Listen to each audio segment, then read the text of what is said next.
It's the height of summer here in New Zealand, and believe it or not, a week or so ago we had 38 degrees Celsius and absolutely roasting. Anyway, that's what we're dealing with. Anyway, so we've got a couple of spare Speedos here, which I'll talk about what the issue was.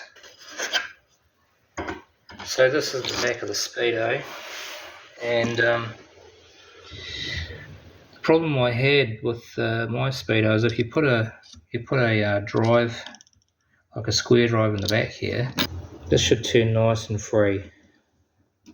And what was happening is and it's just like this one is doing, as it was hanging up. You get to it, one of these cogs here, which that one drives the odometer, and then you've got one here which drives the tripmeter.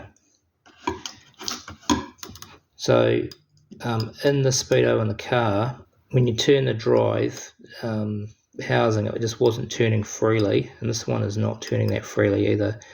But what was happening is it was hanging up on this bottom cog here.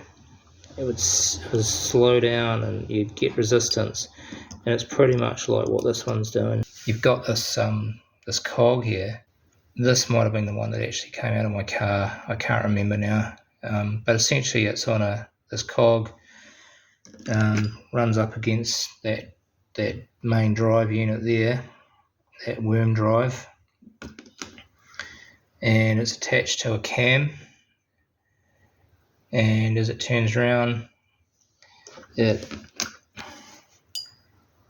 this lever here lifts up, and then the dial moves. So it's quite a good little system, but unfortunately on mine, even when I took the cog out, it was still, I could still feel resistance in the actual drive unit there. So what I did was I took out you've got to remove this little retainer clip here. You just like push it back, and then it comes out, and it's attached to a spring. When I took it out, this was just full of old hard grease, and it was all compacted in here. So basically what I've done is, on the Speedo in my car, I've taken the two best of these out of these two, cleaned off the old grease, re-greased them, and put a little bit of grease on the actual like nylon cog itself, and lubricated the worm drive.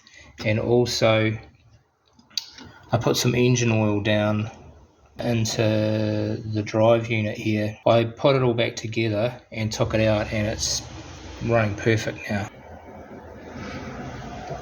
Anyway, we'll leave the video there. We'll let this weather clear up, then I might have a go at replacing this this shelf here. I managed to get a spare one which I'm going to recover, and we'll get that installed. Thanks for watching, and I'll see you in the next one.